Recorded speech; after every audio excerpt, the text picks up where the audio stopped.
சத்யாவின் குலுக்குலு AC offer. அனைத்து முன்னணி brand ஏசிகளும் சிறப்பு தள்ளுபடி விலையில் உங்கள் சத்யா. மின்னம்பலம் நேயர்களுக்கு வணக்கம். இன்னைக்கு டிஜிட்டல் திணையில நம்ம பார்க்க போற ஒரு அதிரடியான அரசியல் அப்டேட் என்னன்னா, திமுக கூட்டணியில் நீடிக்கும் இந்த தொகுதி பங்கீட்டு பஞ்சாயத்து. அறிவாலயத்துல அப்படி என்னதான் நடக்குது, இதை பத்தியான அப்டேட்டை தான் இன்னைக்கு டிஜிட்டல் திணையில பார்க்க போறோம். திமுக கூட்டணியில சிபிஎம் கட்சி கூடுதல் தொகுதிகளை கேட்கறதுல ரொம்பவே ஸ்ட்ராங்கா இருக்காங்க. போன முறை திமுக கூட்டணியில மார்க்சிஸ்ட் கம்யூனிஸ்ட் கட்சிக்கு 6 தொகுதிகளை ஒதுக்குறாங்க. அதுல கந்தர்வக்கோட்டை, மதுரை மேற்கு, தெற்குன்னு 2 இடத்துல மட்டும்தான் அவங்க ஜெயிச்சாங்க.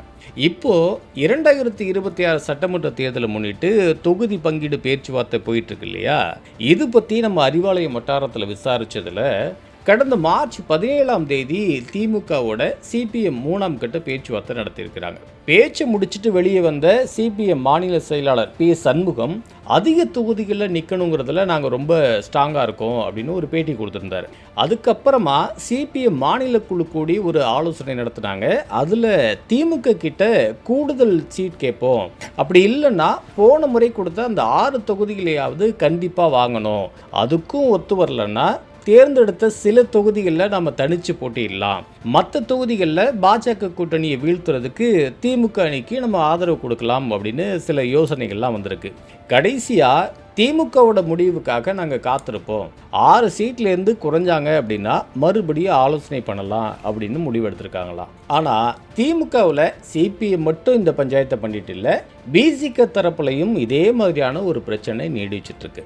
அங்கே என்ன நிலவரம் அப்படின்னு பார்த்தா, திமுக விசிக்கு இடையில இன்னும் அந்த தொகுதி பங்கீடு முடிவு எட்டப்படாத நிலையில முதல்வர் ஸ்டாலினை விசிக தலைவர் திருமாவளவன் நேர்லேயே போய் சந்திச்சு பேசியிருக்கிறார். ஏன்னா 2021 தேர்தலை விட இந்த முறை திமுக தன்னோட பலத்தை நிரூபிச்சு பெரும்பான்மையோட ஆட்சி அமைக்க பிளான் பண்ணிட்டு இருக்கு. இப்போ கூட்டணியில தேமுதிக உட்பட மொத்தம் 21 கட்சிகள் இருக்கிறதுனால பெரிய கூட்டணியா அது இருக்கு. இதுவரைக்கும் காங்கிரஸுக்கு 28+1, மதிமுகவுக்கு 4, இந்திய யூனியன் முஸ்லீம் லீக்குக்கு 2, மனிதநேய மக்கள் கட்சிக்கு 2, கொங்கு நாடு மக்கள் தேசிய கட்சிக்கு 2, இந்திய கம்யூனிஸ்டுக்கு 5ன்னு மொத்தம் 43 தொகுதிகளை திமுக கொடுத்திருக்கு. இன்னும் விசிக, சிபிஎம், தேமுதிகவுக்கு சீட்டு ஒதுக்கப்படல.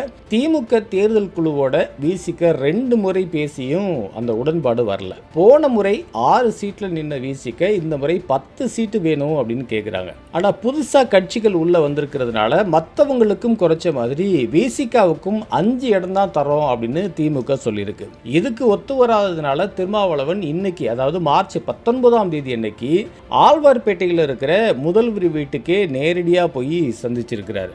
வழக்கமாக கூட்டணி முடிவாகிறதா இருந்தால் அறிவாலயத்துக்கு தான் போவாங்க. ஆனால் வீட்டுக்கே போன திருமாவளவன் ஏன் அதிக தொகுதிகள் வேணும் அப்படின்னு ரொம்ப உணர்வுபூர்வமாக பேசியிருக்கிறாரு.